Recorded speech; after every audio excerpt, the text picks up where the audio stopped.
GPT. I don't use any. I hate it when Copilot comes up on Word. It annoys me. I hate it. I've got to find a way to get rid of it. And your AI thing about the cosplay and the trampoline, I think that was literally from my last couple of tweets, one of which was my daughter and my husband and I went to Comic-Con and dressed up. Okay. I was Tank Girl. And trampolining was part of the birthday thing I took my daughter for at the weekend. We went trampolining, well, she and her friends went trampolining, climbing at Blue Water. And then, and this was really cool, we all did this, like, you know, you do those skydive things from the ground. Oh, yeah. Where the fan blows you up. Yeah, which was good. It was intense. but so that's, you know, the AI just basically just went, oh, what's the last couple of things she tweeted? I don't use it at all. I hate it. I don't like it, and I'm sure there are great uses for it in some fields, but I don't have anything to do with it. I'm a bit of a Luddite with tech anyway, to be fair, but I just think it's generally horrible. And there was a thing recently where they said that Audible is considering using AI voices to start narrating books, and I just think that's just horrific. And my husband knows a little bit about that because he works in audio production, and they're trialling it for commercial purposes, for, you know, adverts and things. And it's not there yet, and I'm not sure it ever will be. And more to the point, I'm not sure it's what people want. I think people want to hear human voices because AI can't feel emotion, and that's what you get from your human narrator. And all artistic endeavours. The lovely thing about, you know, art and creativity and writing and all those sort of things is that it's human, and in a way it's not perfect, and it's unpredictable, and it's fallible, and it's all those things, and I just hate AI, basically. And I'm among those whose all of my books got ripped off by Meta and it got fed into this huge AI machine, you know. So and first of all, they didn't. And not only did they not seek permission, but I think they found a way to rip off all the titles, so they didn't have to buy them as an ebook. I'm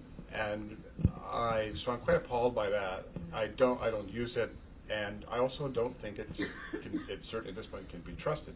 2 weeks ago, the Chicago Sun-Times got in a hell of a lot of trouble because they ran a supplement of sort of things to do in the summer, and one of the articles was great books to read this summer. And the Nimrod who put this together, he just went into AI and said, what would be some great books to read this summer? And AI kicked back a number of books by well-known authors, and the books didn't exist. It just made them up. And this was printed in this supplement. Everybody involved in that should be fired. And so, first of all, it can't be trusted. It's lazy.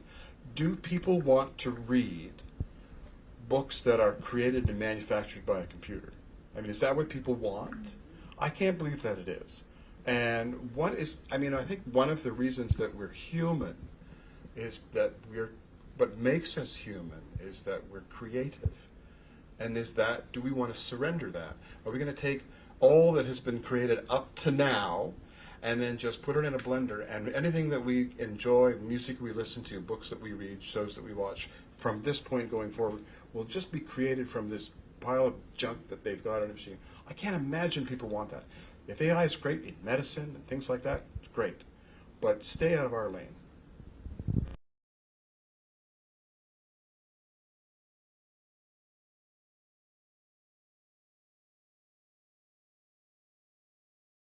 But somebody who you think, this person delivers the scares. I can think of so many people, and my mind's going to complete blank here.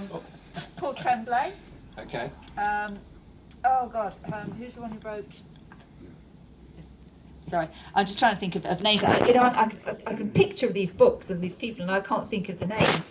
Gods. Well, I mean, obviously I grew up reading. Obviously Stephen King. I just grew up reading James Herbert as well, which is obviously, you know, something that I grew up reading. But I'm trying to think of contemporary horror writers now as well. Tell you what, come back to me, and they will come. My brain is like a sieve at the moment. Well, the other thing is, I don't read much horror. I'm a huge Stephen King fan, but not necessarily because it's horror.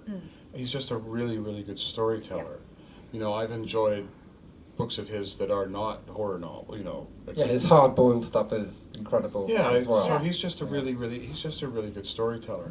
So I don't read a lot of horror, and I don't even read a ton of thrillers. That's my main, bread and butter, thrillers. I just don't. I tend to read a lot of different. I mean, my favorite book that I read last year was Colm Toibin's Long Island. I just loved that book, and so I read a lot of different things. I find I tend to pick up authors who I think are way better than I am, and which gives me lots of choice, but it gives me a chance to just learn. And I mean, I read all kinds of people, and I'm amazed, and I go, oh my God, I'm so glad you don't have to be this good to get published. And so I read a lot of different things, and I do read a lot of crime fiction, but I tend to, I think, go for writers who's not for the thrill so much, but because I really like their writing and how they do dialogue and things like that are the ones that I'm attracted to. Did you think of the ones you were trying to think of? Grady Hendrix. Okay. That was the author I was trying to think of. And Is that the one set in an IKEA? One of those horror store? Is that him? IKEA is a horror story. It is. which is why it's a perfect idea. I bought this for my daughter in lockdown, and I was just thinking that's just a genius It's idea. like you're a rat in a maze in those days. Yeah. I would go in there. We went in there one day. We were thinking of getting something, and then we just thought, no, we're just going to grab like a couple of meatballs. We're going to eat something. You have something in the cafeteria. You can't even escape. No, you if It's, all you it's do is, designed. It's designed. if all you want is just a meatball, you're still going to have to go through the maze to get out. Yeah. That's what this plays on, and all the chapters are called things like Lofterbrouw.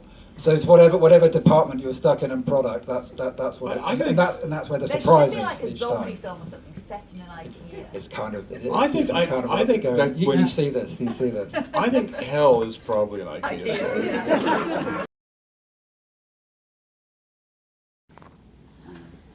Oh, I guess. My first book, The Chalkman, was almost my homage to Stephen King, but set in the UK, which is kind of what I'd always wanted to do. And it combined everything that I loved about growing up as a teenager: Stephen King, movies like the Goonies and things, and kids getting into terrible, dark adventures and things, and all the stuff I grew up loving essentially was in The Chalkman.